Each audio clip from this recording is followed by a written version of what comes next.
Business meeting. Logging on now. Hi. Hello, welcome to our meeting. I tried a new thing where I was winking. Did you notice? Oh, I didn't see it now. I was too busy Uh, looking at myself.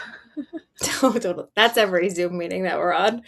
Hello and big agenda today. Today is August 24th, 2026. And today is also the publication day of Gemma and Goofy's Great Ducky Adventure, a brand new children's book written by none other than my coworker, Jen Glantz. Jen is holding up the cover. It is so freaking cute. You got it. Tell us, give us what is happening. Okay, so I've always wanted to write a children's book, and when I had a kid, we read like 15 to 20 every single day, and some of them are great, some of them are shockingly horrible. And I thought Pan a competitor. Rainbow Fish bugs me. Rainbow Fish bugs me. Like she's giving away her beauty. It creeps me out. And then I always had this story in my head. And then in January, I was like, I'm gonna write a children's book. I know how to write a book. I don't know how to get an illustrator. It was a nightmare finding an illustrator. Found an illustrator on a website called Behance. Wasn't the easiest process working with an illustrator who's in another country who doesn't speak English. We were really communicating through ChatGPT prompts. A lot of back and forth, but in the end, we pulled it off. It took Show us an months. illustration. Show us an illustration. Oh, she did like such a good job of like capturing Central Park. Like this is them at Had the Bethesda illustrator. Oh Fountain. my gosh, that's such a cute. And I didn't want to use AI because at first I was like, oh, I'll just do it myself on ChatGPT. And then I was like, I don't want to use AI. I want to hire a real person. She drew it all out by hand. Then she showed it to me and then she colored it in.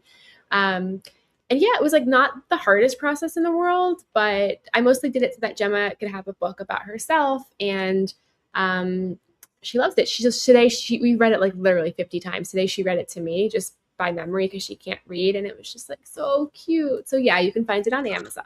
So Gemma is parentheses the toddler, and Goofy is parentheses your dog. The dog. Yes. Yep. And then in the back of the book, this is Gemma's favorite page, not to give any spoilers, but it's like meet the real Gemma and Goofy.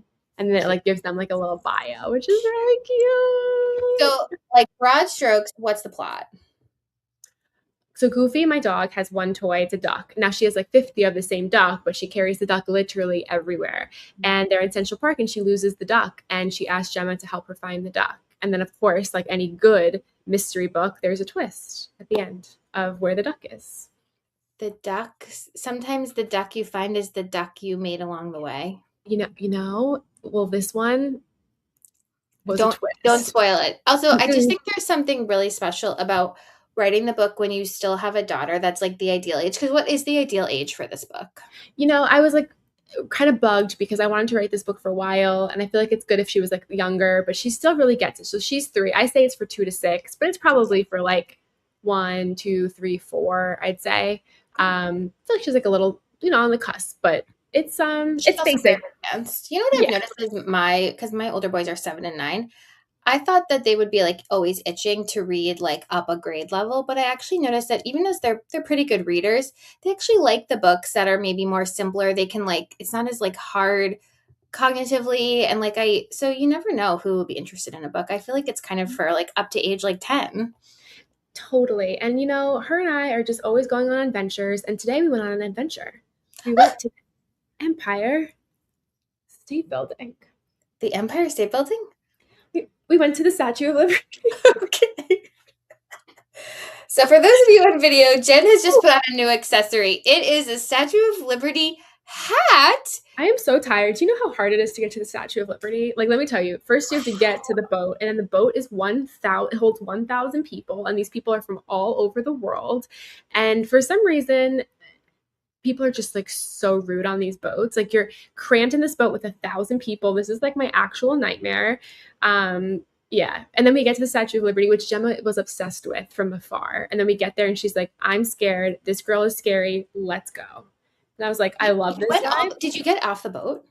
We got off the boat and then we actually went inside of the Statue of Liberty. So we like went into the Statue of Liberty. So and then when she realized we were inside of it, she's like, I've seen enough. I want to go. So I was like, I feel you. I understand. Let's go.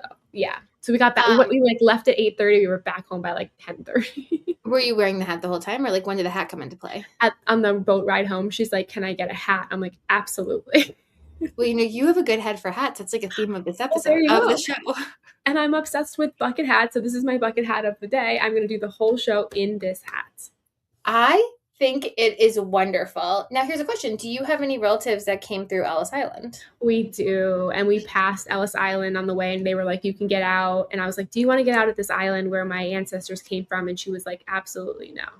And I was like, "I totally respect that." But you have ancestors that came through there too, right? My grandfather. His name's on the wall. Have you been? Yes, of course. When Have I you got, been to remember I the- got Statue of Liberty. I went when I was about 9 years old, the same age that I just took my oldest son. My dad and I went on a special trip to New York. We went to the Statue of Liberty. There's all these photos of me. Can you still go to like the Crown? Yes. Oh, okay. There's all these photos of me in the Crown. And then we took this really like iconic photo on that boat you were mentioning, where I'm kind of looking at the camera and the two twin towers are in the background. And then when I was just in New York City visiting you with my own 9-year-old, we took the same photo, but now, of course, it's a different landscape. Oh, man. But then this is actually my story about Ellis Island. Then we also, when we went a couple of years ago, we took the kids to Ellis Island, talked about my papa, all the stuff. But when, I'm like getting a little emo. It's kind of emotional. My papa was really important to me. He's passed away now. But he came through Ellis Island. And when I got married about 11 years ago in July, and it was my dad's birthday 2 days before my wedding.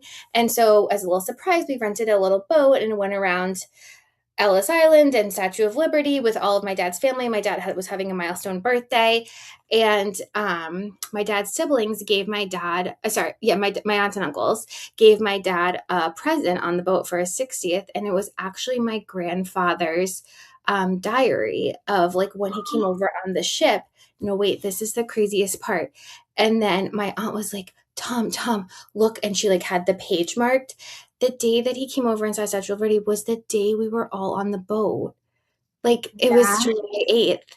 It was so crazy. Now, like we were all on this boat right before I got married for my dad's 60th birthday. And like we were going by the Statue of Liberty. And we don't live in New York. Like we've never as a family gone there as like extended family. And it was like so meaningful. And my dad has my grandfather's diary now. And you know what's really sweet about the diary? The diary starts when he's in Ireland, goes all the way through, and then the last page of the diary, not me crying, is he says like, met Dorothy, got married, and then that's the end of his diary, and then he went on to have all these kids and stuff. It was really sweet. Wait, this is so sweet. Also, like, I'm sorry, you have a weird way of life and these dates and these things happening to you. Like, there's 365 days of the year. How did that happen? Me telling this story, getting choked up in you in this ad is like really sending me.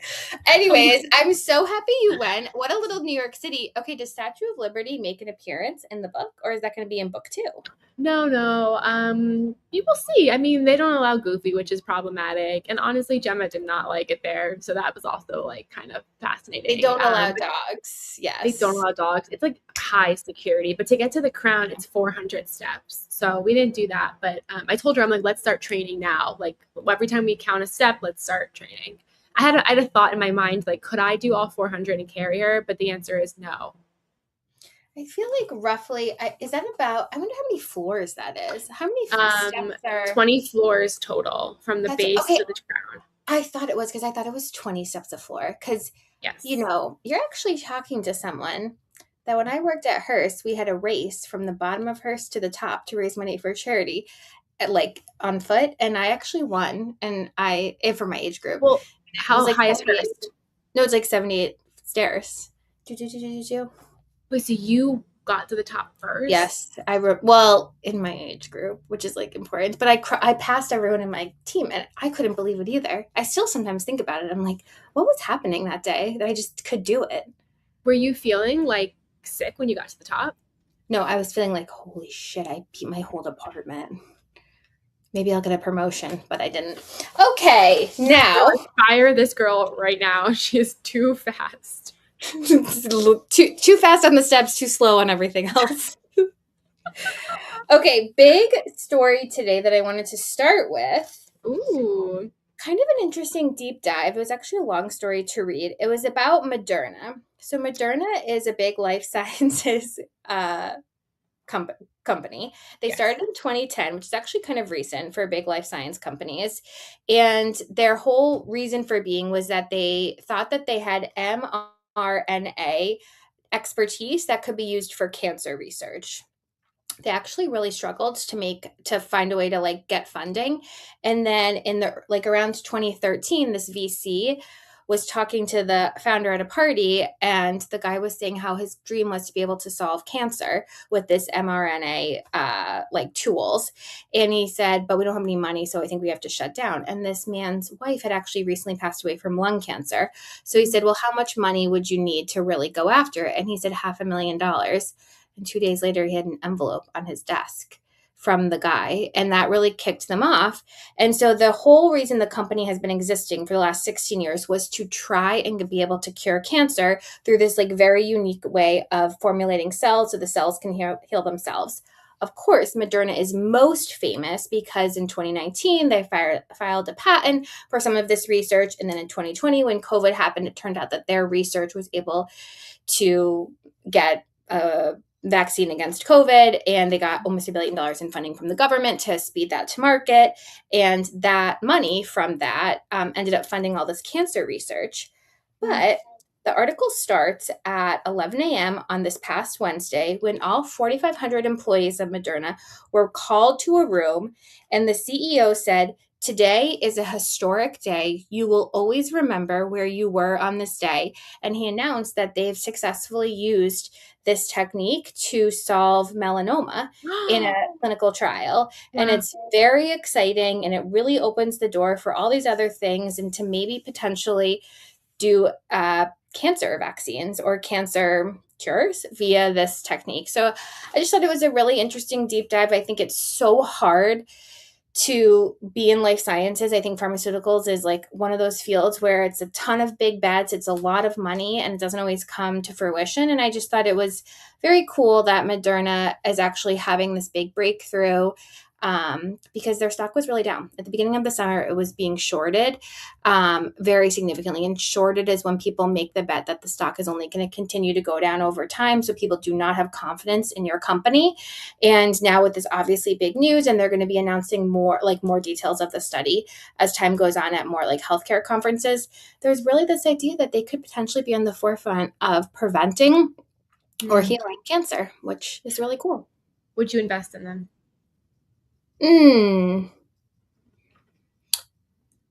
I might invest in them in that maybe I would. Well, I don't do individual stocks. No, because I feel like I don't know enough about healthcare. It's really hard to invest.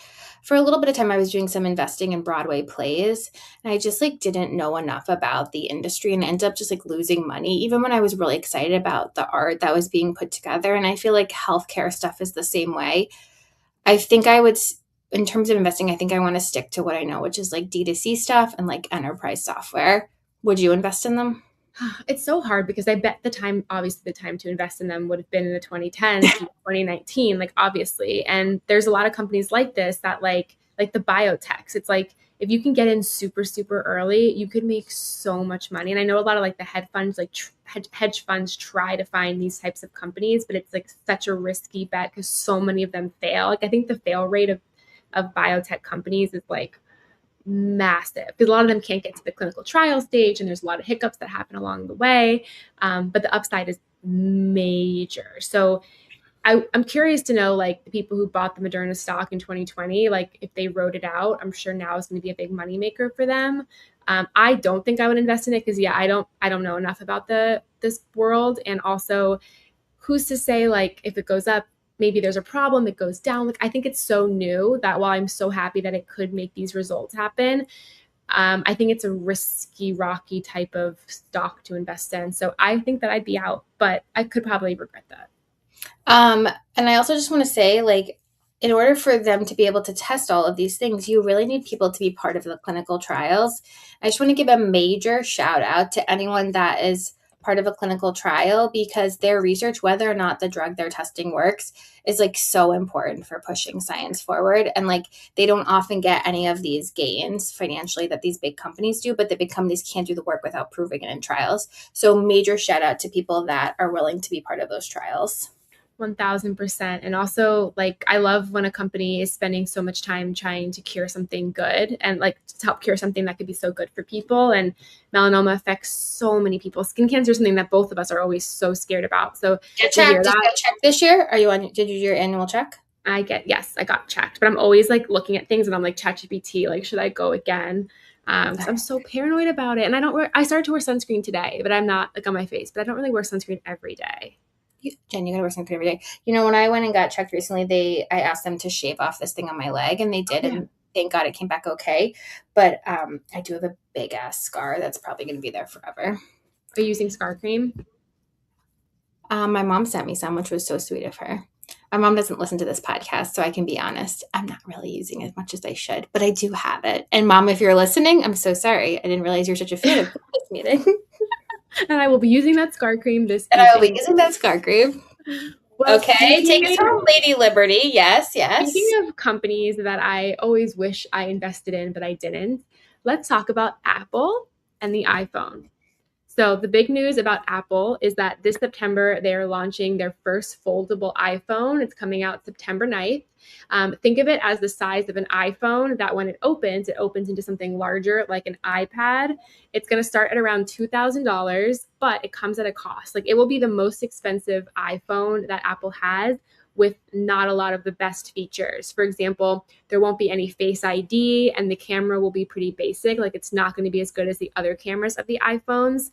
But it's a big opportunity. China did about 10 million plus in foldable phones last year. And it's something that people have been asking for a while. There's other phone companies that have foldable phones like Samsung, Google, and other ones in China as well. Are you into the foldable phone thing? What do you think? Have they announced the price tag yet?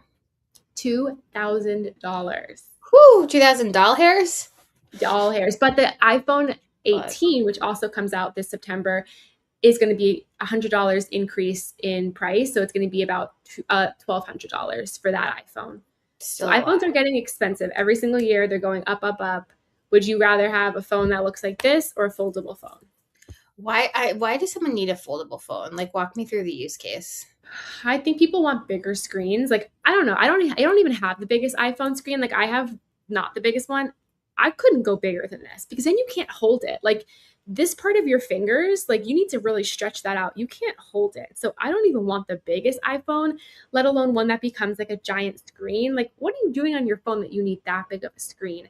But I guess people want it for the screen. I guess people want it because, like, foldable just makes it feel like more devicey because everything folds, like your computer. Your computer does fold, actually. That's a good point.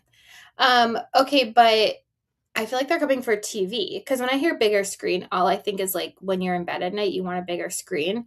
I feel like the iPhone is trying to replace the TV, which I kind of can get. Do you watch TV on your iPhone?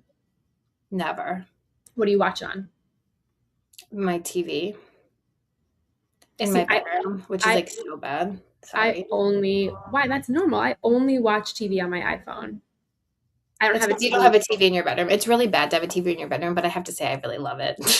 I don't think it's bad at all. I don't know if I would use it because I'm only watching TV like on the go, like on the toilet or like when I'm putting Gemma to sleep. Like I feel like I'm an on the go girly, but even so, literally on the go. But I am not interested in watching it on a bigger screen than this. Like I don't need like theatrics. Like I don't know. What are you watching right now?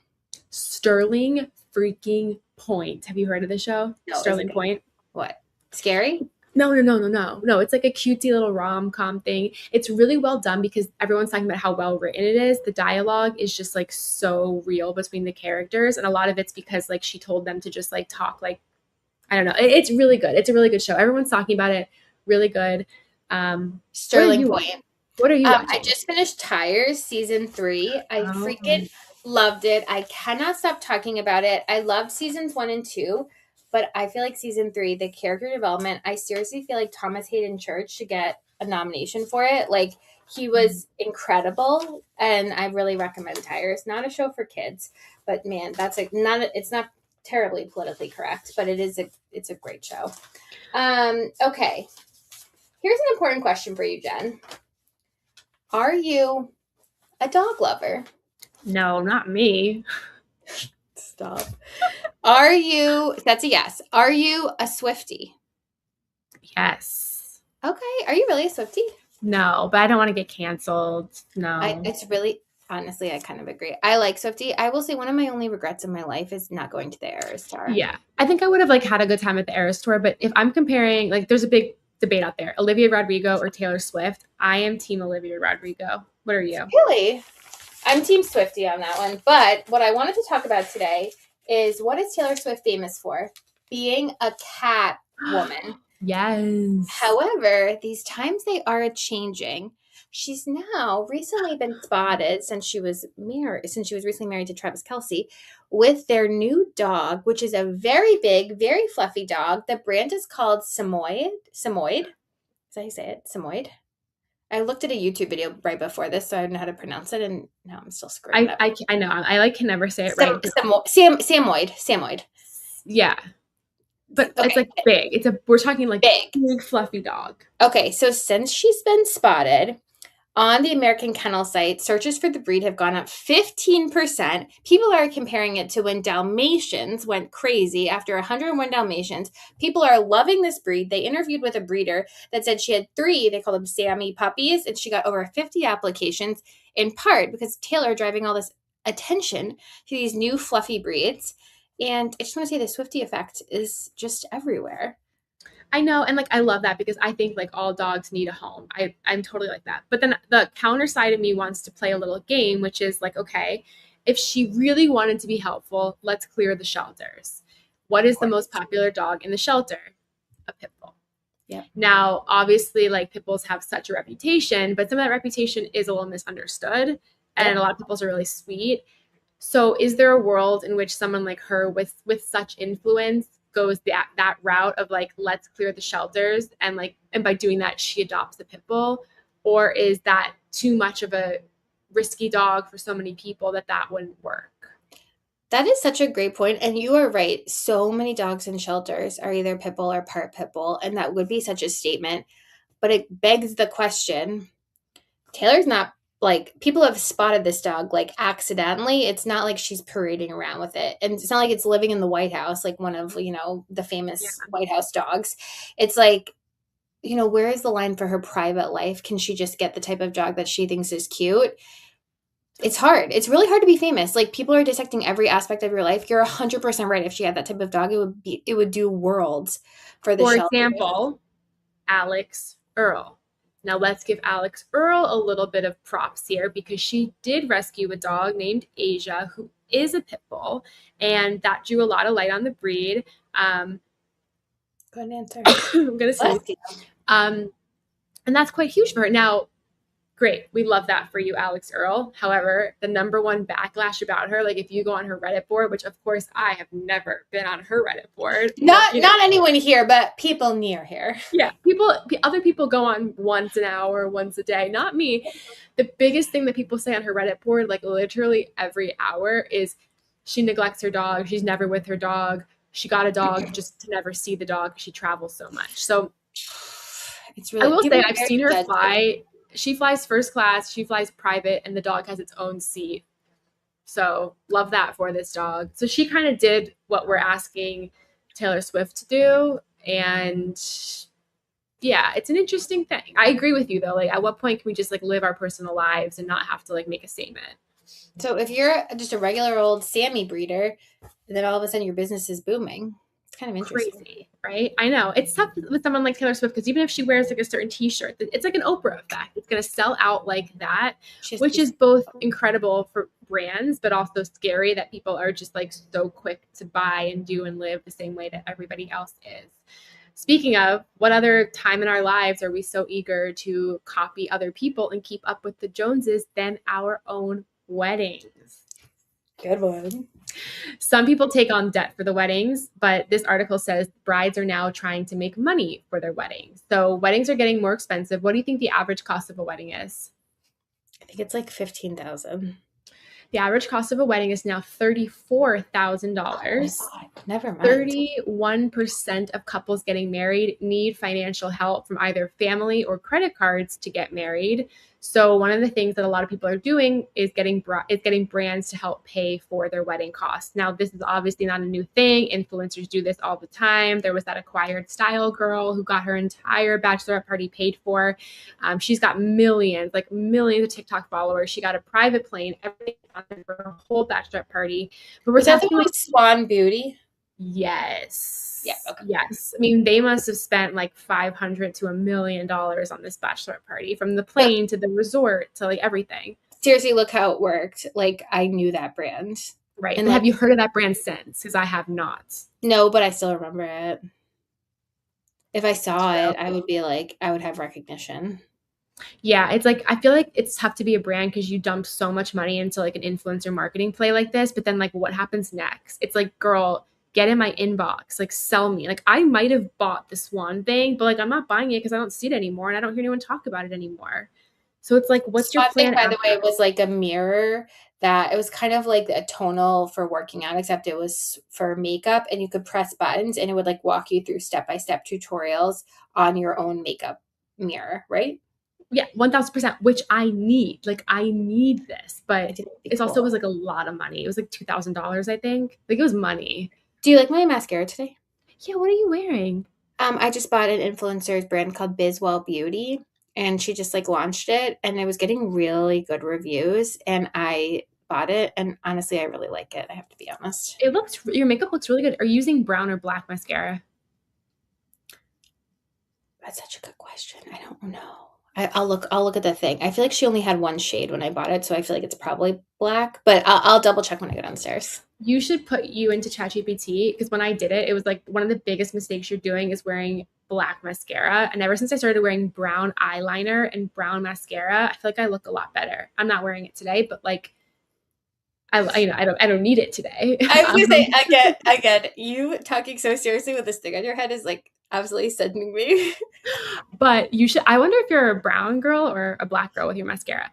Anyway, brown girl. Yes. Okay. Continue. The story is about like everyday girlies reaching out to brands, and it's kind of working. Like there's a company called Zola. They're huge in the wedding planning space, registry space. They will pay brides up to $150,000 for collaboration. So you don't have to have like a ton of followers to reach out to them. Stories in this article included somebody who had 3,000 followers and got paid a $350 check from Zola just by talking about Zola on their platform. Now, $350 doesn't sound like a lot, but like if you're somebody who doesn't have a lot of people on their platform, yeah, that's not nothing. So it's an interesting play. I have a business in the wedding space, and I actually get anywhere between 5 to 10 emails a week from people who are like, hey, we're getting married. Will you send us free stuff? And I think it's because like, you go on TikTok or you go other places, they'll tell you like email brands and they'll send you free stuff. And when I first got these emails, I was like so flattered. I was like, of course, I'll send you a book, a card game, whatever.